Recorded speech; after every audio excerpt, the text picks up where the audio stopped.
Shalom everyone, and thank you for joining me in the study of Parashat Vayikra. We begin a new sefer, a new book, Sefer Vayikra, that talks a lot about korbanot, about sacrifices, about the Kohanim, the Leviim, the priests, the Levites, but also about most of us, just regular Jews, who also participate in Avodat HaMikdash, in the service of the temple. And today, I would like to address the first pasuk and to try to understand the lessons that we can derive from it. So the Torah begins with the following pasuk, Vayikra el Moshe, and Hashem called to Moshe, Vayidaber Hashem elav me'oel moed le'emor. So in a way, there is some kind of an announcement. Hashem calls Moshe, and then he speaks to him. Obviously, when we read the first pasuk, and we are already seasoned readers and seasoned learners of the Torah, and we immediately realize that there is a problem, there is an issue. Most of the psukim, most of the verses begins with Vayedaber Hashem and Moshe le'emor, or Vayomer Hashem and Moshe le'emor. Hashem spoke to Moshe. You can't find in the psukim Vayikra el Moshe, and he called Moshe, and then he spoke to him. So we are obviously going to deal with this pasuk, and to try to understand why is it that Hashem had to call Moshe first, and then only after that to speak to him. And obviously, to try to understand the reason for it. So the Ramban, Nachmanides, from the 13th century in Spain, he says the following, Amar HaKatuv, bekan, Vayikra el Moshe vayedaber Hashem elav velo chen bishar hamekomot. The Ramban is asking the same question we raised a minute ago. He says, this verse, Amar HaKatuv, the verse says here, Vayikra el Moshe, that Hashem called Moshe, and only after that he spoke to him. Velo chen bishar mekomot, and you can't find something like that in other places in the Torah, which obviously, this anomaly caused a question. We need to find a reason. Why is it that specifically here, at the beginning of Sefer Vayikra, Hashem needed to call Moshe? So, the Ramban suggests the following. בעבור, שלא היה משה יכול לבוא אל אוהל מועד, להיות ניגש אל המקום אשר שם האלוקים, רק בקריאה שיקרא אותו. So, the Ramban says, the reason is lack of ability, which means Moshe could not enter the tent of meeting, to enter the tabernacle, because God dwells there. And he could not go in until he will get a formal invitation from Hashem to enter the temple, to enter the tabernacle. שכבר נאמר למשה, ונועדתי לך שם ודיברתי איתך מעל הכפורת. Because Hashem already told Moshe, when they built the tabernacle, the Mishkan, that I, Hashem, I'm going to dwell between the cherubim, and I'm going to speak to you from between the cherubim. וכיוון שידע שהשם יושב הקרובים שם, נתיירא לבוא באוהל כלל עד שיקרא אליו. So Moshe knew that Hashem is already there, and he was terrified, נתיירא, he was afraid, to enter the tent until he gets a formal invitation. And why would he be afraid? Hashem told him, I will be there and we were going to talk. So why was he afraid? Says Ramban, כאשר עשה בהר סיני, שאמר ויקרא אל משה ביום השביעי מתוך הענן. Says the Ramban, it's exactly like what took place on Har Sinai. When Hashem told Moshe to ascend Mount Sinai to receive the Torah, Hashem had to call Moshe to come into the cloud, and then to have a conversation with Hashem, and to write down the Torah, and to give it to Am Yisrael, to give it to the people of Israel. So if we take this Ramban, let's try to break it down, to analyze it, and to try to derive a lesson. So first and foremost, the Ramban says, we have a pasuk, we need to analyze it because it's somewhat of a mystery. Here, for the first time, before Hashem speaks to Moshe, Hashem calls Moshe to come in. Why? Answer, Hashem's Shekhinah, Hashem's divine presence, dwells already in the tent of meeting. And if you remember, the last psukim of last week's Parasha, Parashat Pkudei, that we read last week, we spoke about the fact that the Torah describes and portrays a condition, a situation, a scenario that Kvod Hashem maleh et hamishkan, that the divine presence filled up every space in the Mishkan, in the tabernacle. There is almost no space for anyone else. So, when Hashem decides that he needs to speak to Moshe, he needs, in a way, to allow Moshe to go in, to enter the Mishkan. So therefore, Moshe knew that the divine presence fills up the Mishkan. He can't go in. He's afraid because he doesn't want to have this meeting with God without being called first and invited first. So he waits. And he takes a lesson from Har Sinai.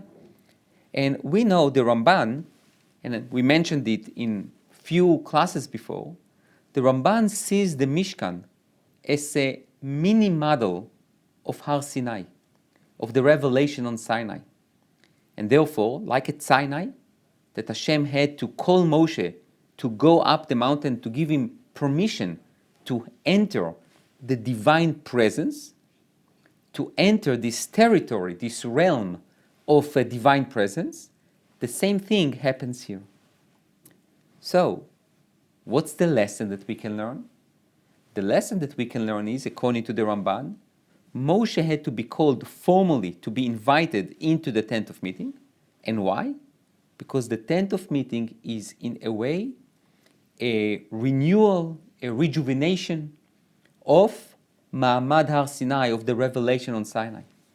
And the same laws that applied on Har Sinai, which means Moshe needs to get a formal invitation, this is the same way Moshe enters the Mishkan, the tabernacle. So that's according to the Ramban.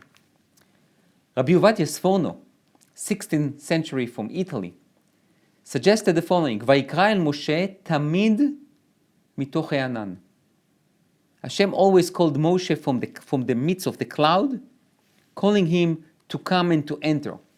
K'inyan behar Sinai, כאומרו ויקרא אל משה ביום השביעי מתוך הענן, כי לא ייכנס שם לעולם בלי רשות, because he cannot enter the tabernacle without a formal permission. Now, the Sforno follows the Ramban, but he adds one more component. He says, כי לא ייכנס שם לעולם בלי רשות. The additional component of the Sforno is that when we read the Ramban, it could be understood that there was one-time invitation, which means after Hashem told Moshe, you can enter the tabernacle, since then on, there was no need for another calling. Moshe could go and enter the tabernacle. According to Sforno, he says, כי לא ייכנס שם לעולם בלי רשות, which means every time, in a way, he needs a formal invitation to come in. I think that there is a very interesting idea that the Sforno tried to suggest to us. The tabernacle, because it's a mini model of Har Sinai, every time Moshe needs to get a formal invitation. This formal invitation to meet the divine presence is something that is required. And why?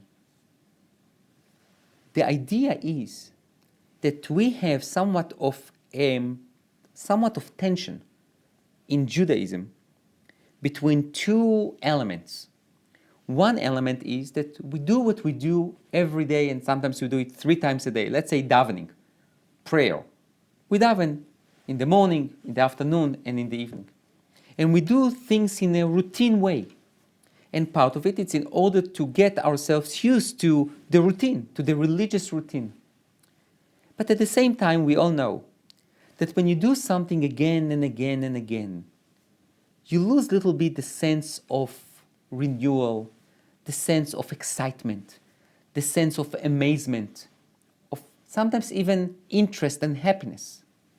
So there is tension between routine and a one-time thing that you anticipate, that you want. We all know, even with Shabbatot and holidays. Shabbat comes every week, we like it, we love it, but it comes every week. When we have a Chag, when we have a holiday, we all get excited.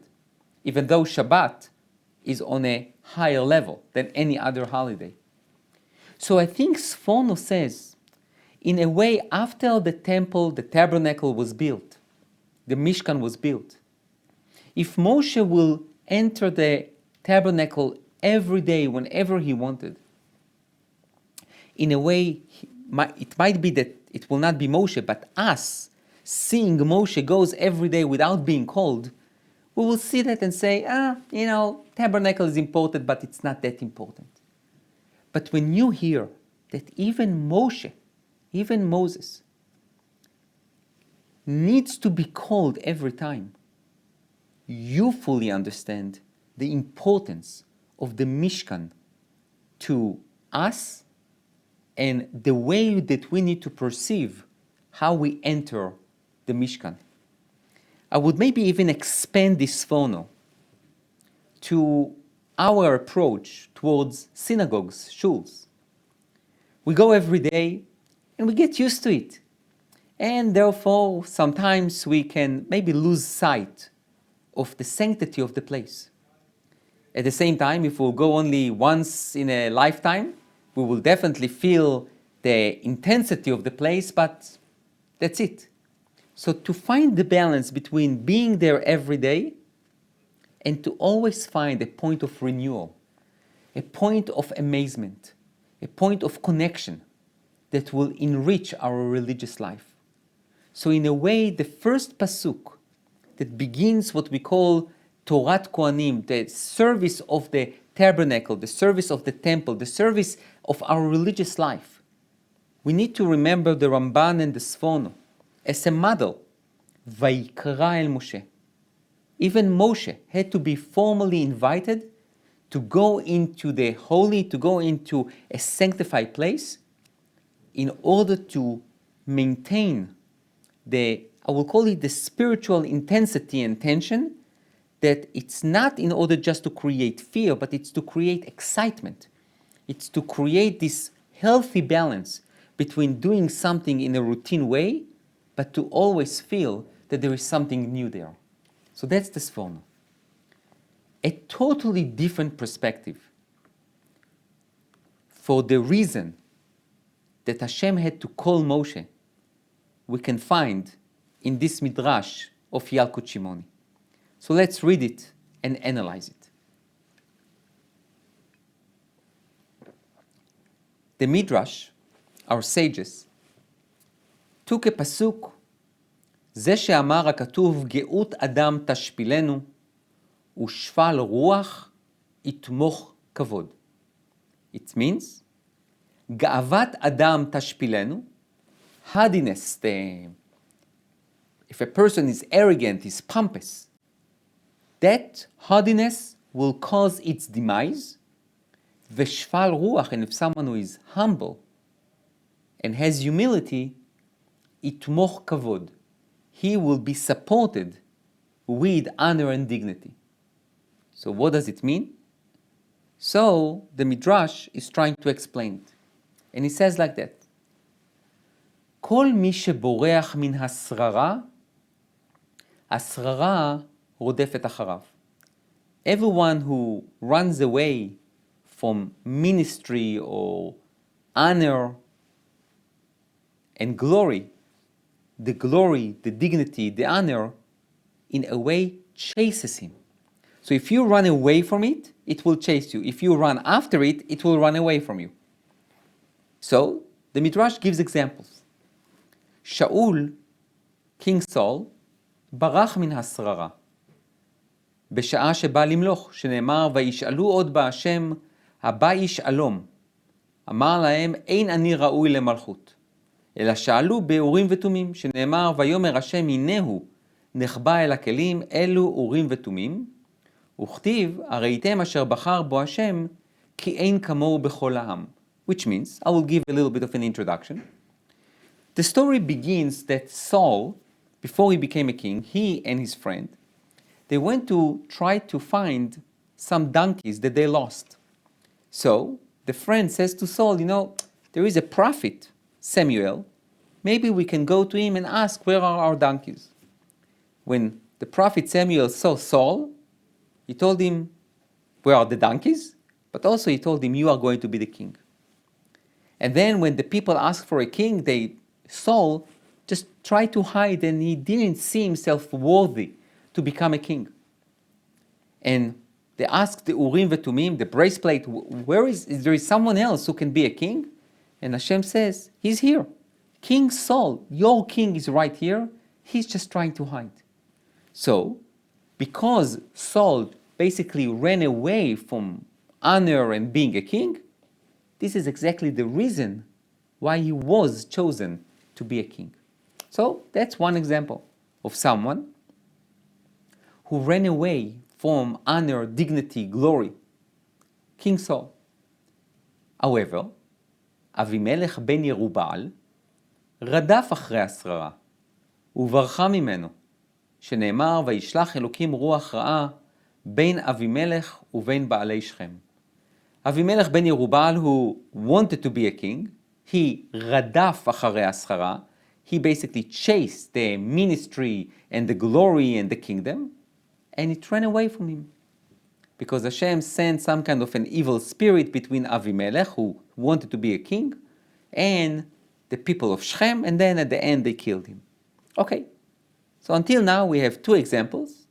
One example for someone who ran away from ministry and honor, King Saul, and he became a king.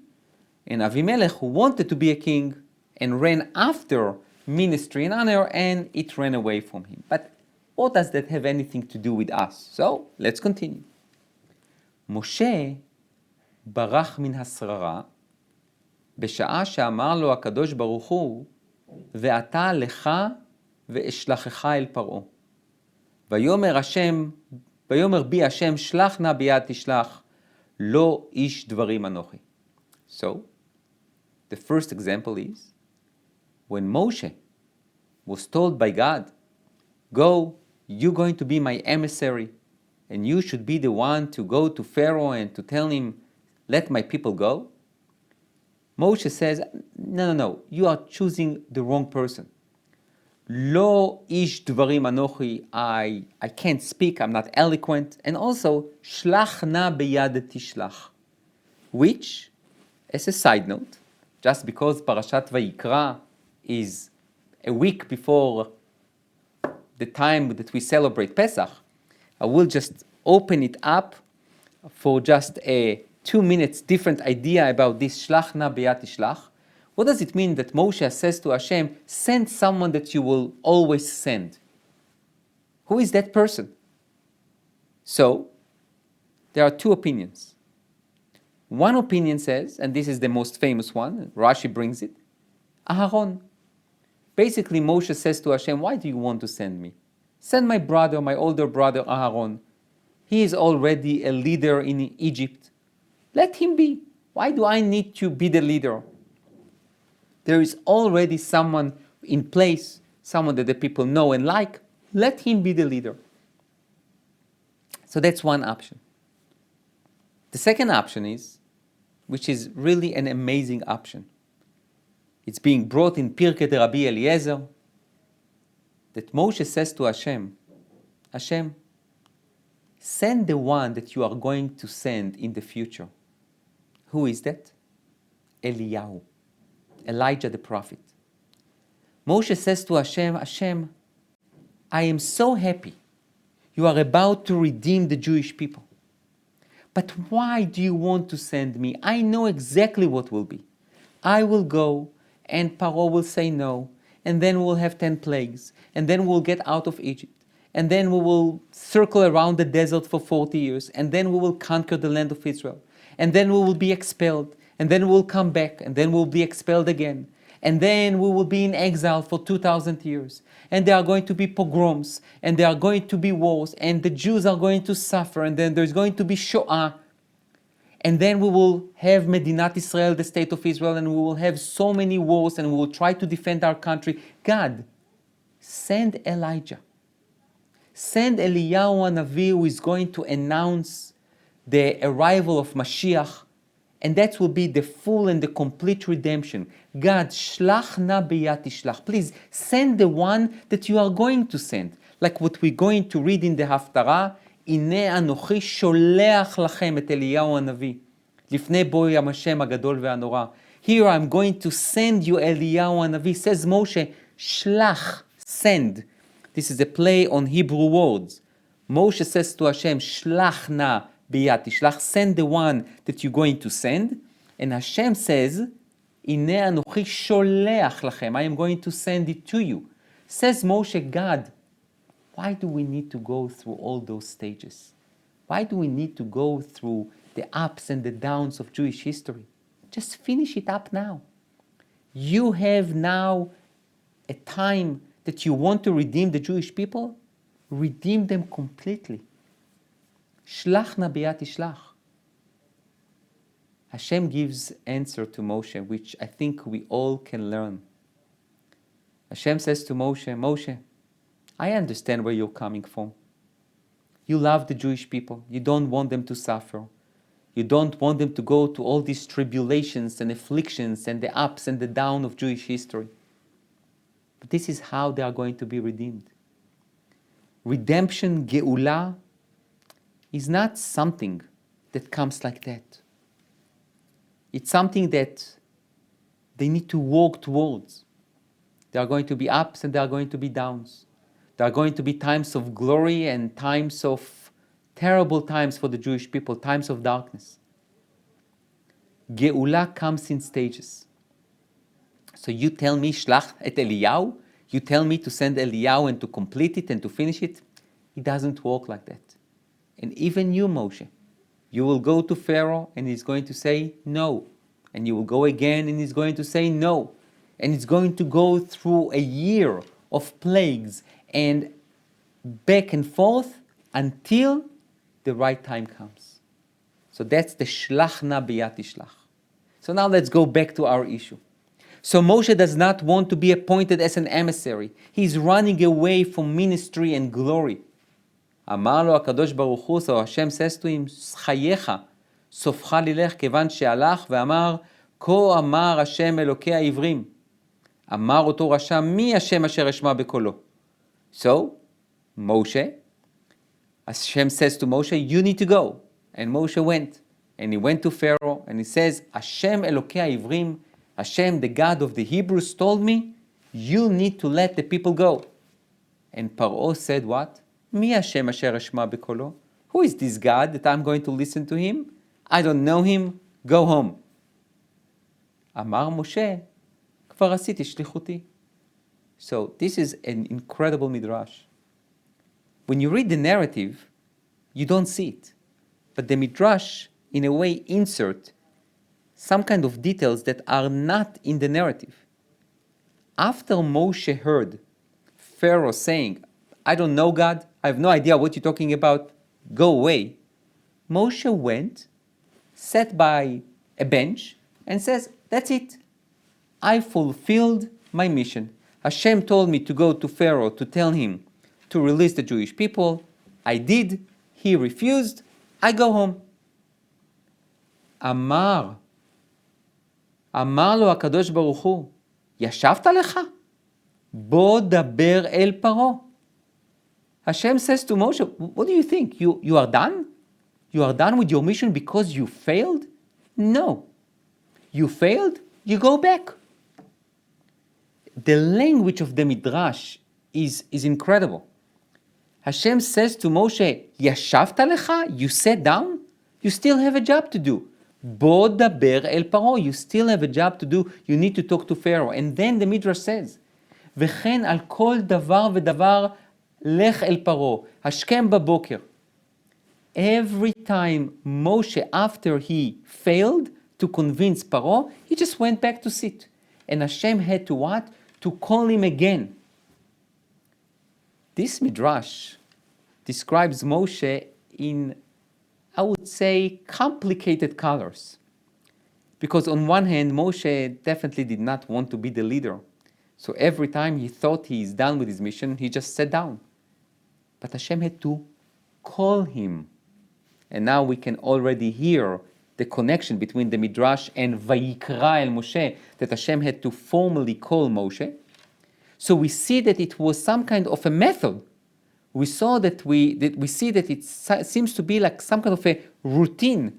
Moshe does something, it fails, he goes home.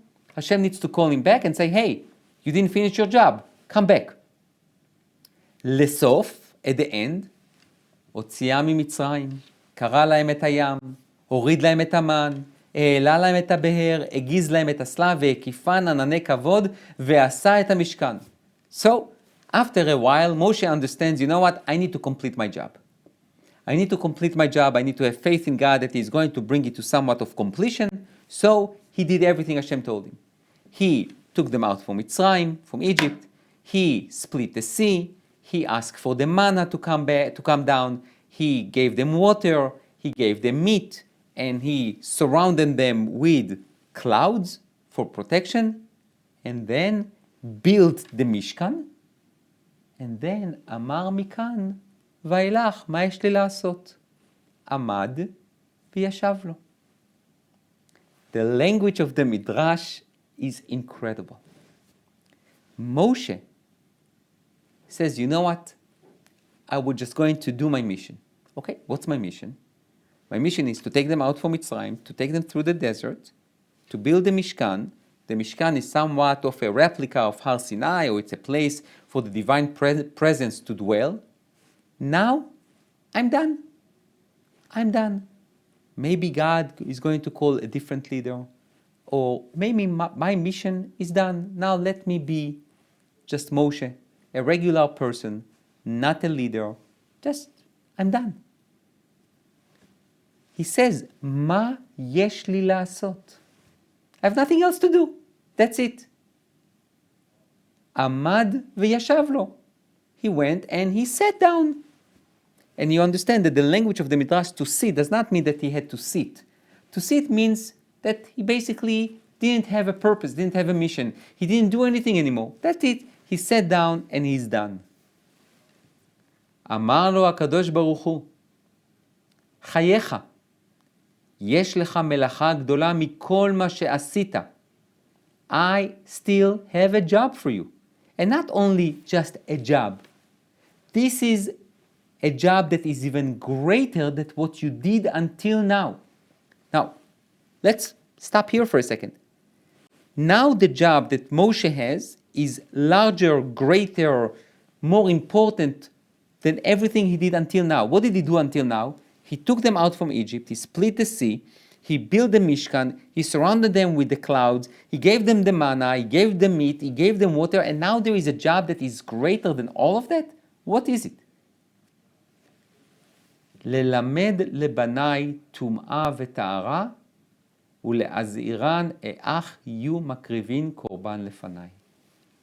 You still need to teach my children the laws of purity and impurity and to warn them how to bring sacrifices to me.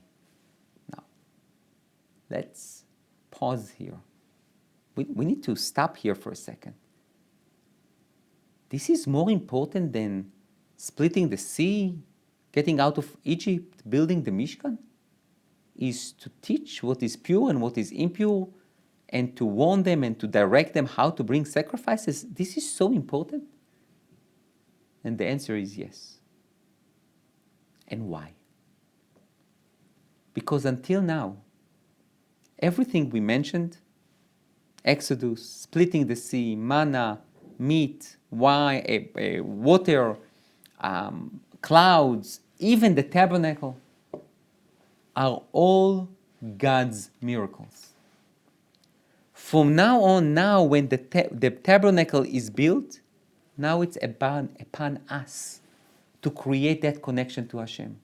So first and foremost, to know what is pure and what is impure, which means in a very basic, clear manner, what is mutar, what is asur, what is allowed, what is not allowed, what is pure, what is impure, what is evil, what is righteous, what is just, what is unjust. To have a very clear mindset of what is good and what is not. And the second thing is, what do we need to do in order to connect to Hashem, in order to attach ourselves to Hashem. And this is now the greatest mission that Moshe has. Not to do it for us, to do it with us and to teach us to do it by ourselves. This is an incredible lesson of leadership. Hashem says to Moshe, and this is what the Midrash says, Vayikra el Moshe. When Moshe saw that the tabernacle is erected and it's completed, he basically went and sat down and says, I'm done. That's it. Now Hashem is going to show everyone what to do. He's going to reveal himself and everyone will know exactly what to do. Hashem says to Moshe, no.